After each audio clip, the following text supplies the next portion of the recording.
Crossing Brooklyn Ferry by Walt Whitman. 1. Flood tide below me, I watch you face to face. Clouds of the west, sun there half an hour high, I see you also face to face. Crowds of men and women attired in the usual costumes, how curious you are to me. On the ferry boats, the hundreds and hundreds that cross, returning home, are more curious to me than you suppose. And you that shall cross from shore to shore years hence are more to me, and more in my meditations than you might suppose. 2.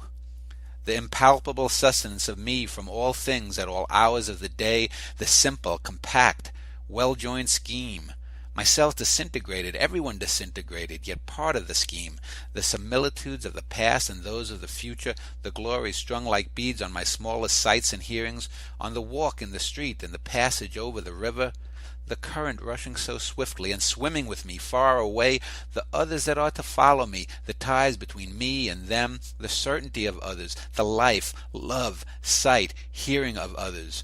Others will enter the gates of the ferry and cross from shore to shore. Others will watch the run of the flood tide. Others will see the shipping of Manhattan north and west, and the heights of Brooklyn to the south and east. Others will see the islands large and small. 50 years hence others will see them as they cross, the sun half an hour high. 100 years hence, or ever so many 100 years hence, others will see them, will enjoy the sunset, the pouring in of the flood tide, the falling back to the sea of the ebb tide. 3. It avails not, time or place, distance avails not. I am with you, you men and women of a generation, or ever so many generations hence. I project myself, also I return. I am with you, and know how it is. Just as you feel when you look on the river and sky, so I felt. Just as any of you is one of a living crowd, I was one of a crowd.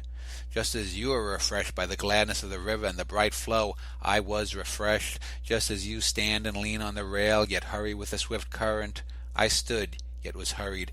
Just as you look on the numberless mass of ships and the thick-stemmed pipes of steamboats, I looked.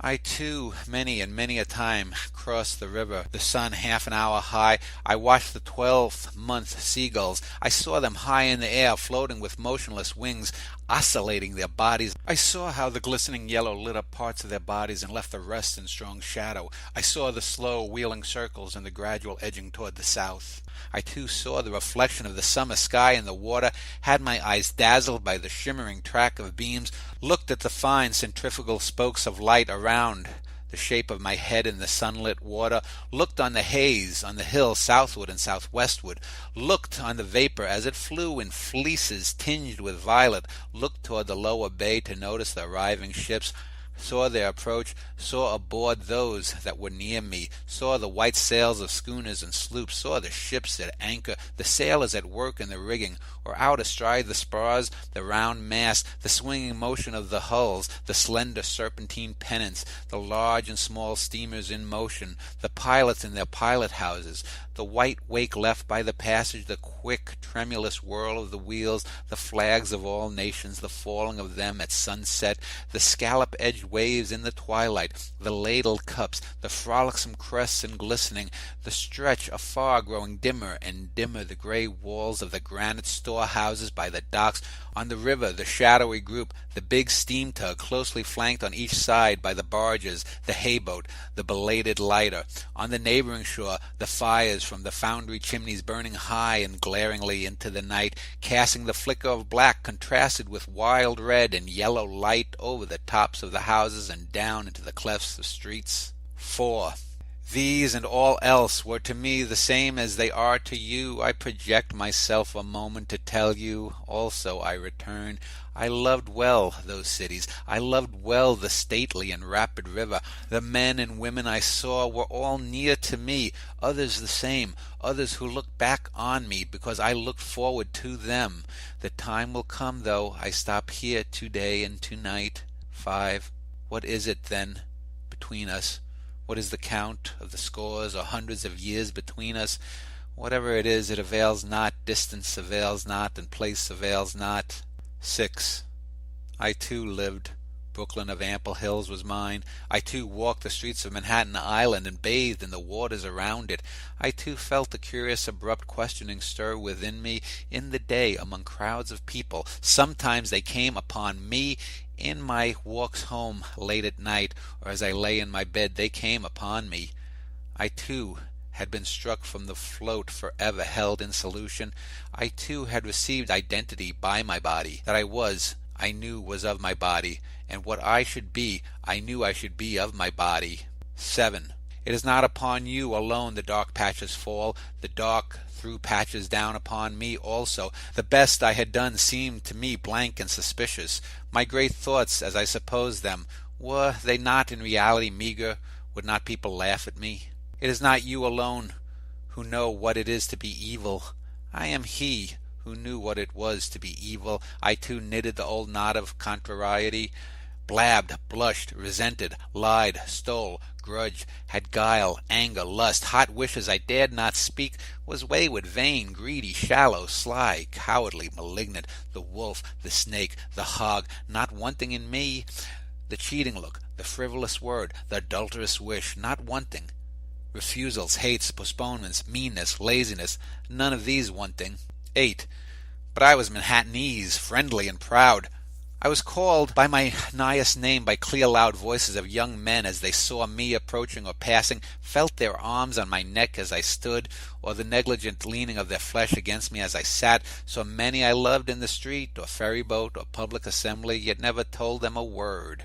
Lived the same life with the rest, the same old laughing, gnawing, sleeping, played the part that still looks back on the actor or actress, the same old role, the role that is what we make it, as great as we like, or as small as we like, or both great and small. 9. Closer yet I approach you. What thought you have of me, I had as much of you. I laid in my stores in advance. I considered long and seriously of you before you were born. Who was to know what should come home to me?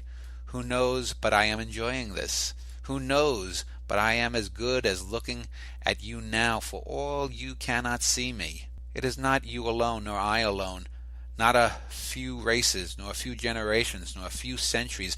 It is that each came, or comes, or shall come from its due emission, from the general center of all, and forming a part of all. Everything indicates, the smallest does, and the largest does. A necessary film envelops all, and envelops the soul for a proper time. 10. Now I am curious what sight can ever be more stately and admirable to me than my mast-hemmed Manhattan, my river and sunset, and my scallop-edged waves of flood tide, the seagulls oscillating their bodies, the hay-boat in the twilight, and the belated lighter. Curious what gods can exceed those that clasp me by the hand, and with voices I love call me promptly and loudly by my nighest name as I approach. Curious what is more subtle than this, which ties me to the woman or man that looks in my face, which fuses me into you now and pours my meaning into you. We understand, then, do we not? What I promised without mentioning it, have you not accepted? What the study could not teach, what the preaching could not accomplish, is accomplished, is it not? What the push of reading could not start, is started by me personally, is it not? 11. Flow on, river. Flow with the flood tide, and ebb with the ebb tide. Frolic on, crested and scallop-edged waves, gorgeous clouds of the sunset, drenched with your splendor me, or the men and women generations after me, cross from shore to shore countless crowds of passengers. Stand up, tall mass of Manhattan, stand up, beautiful hills of Brooklyn, throb, baffled and curious brain, throw out questions and answers, suspend here and everywhere, eternal float of solution. Gaze loving and thirsting eyes in the house or street or public assemblies. Sound out, voices of young men, loudly and musically call me by my nighest name. Live old life, play the part that looks back on the actor or actress, play the old role, the role that is great or small according as one makes it. Consider, you who peruse me, whether I may not in unknown ways be looking upon you. Be firm, rail over the river to support those who lean idle, yet haste with the hasting current. Fly on, seabirds, fly sideways, or wheel in large circles high in the air. Receive the summer sky, you water, and faithfully hold it till all downcast eyes have time to take it from you. Diverge, fine spokes of light, from the shape of my head or anyone's head in the sunlit water. Come on, ships from the lower bay, pass up or down, white sailed schooners, sloops, lighters, flaunt away, flags of all nations, be duly lower at sunset.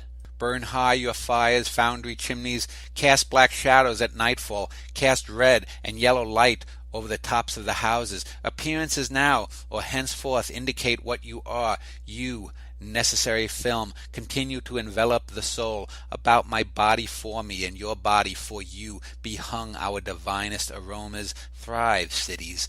Bring your freight, bring your shows, ample and sufficient rivers. Expand being, than which none else is perhaps more spiritual. Keep your places, objects, than which none else is more lasting. 12. We descend upon you and all things, we arrest you all. We realize the soul only by you, you faithful solids and fluids. Through you, color, form, location, sublimity, ideality. Through you, every proof, comparison, and all the suggestions and determinations of ourselves. You have waited. You always wait, you dumb, beautiful ministers, you novices. We receive you with free sense at last, and are insatiate henceforward. Not you any more shall be able to foil us, or withhold yourselves from us. We use you, and do not cast you aside. We plant you permanently within us. We fathom you not. We love you. There is perfection in you also. You furnish your parts toward eternity. Great or small, you furnish your parts toward the soul.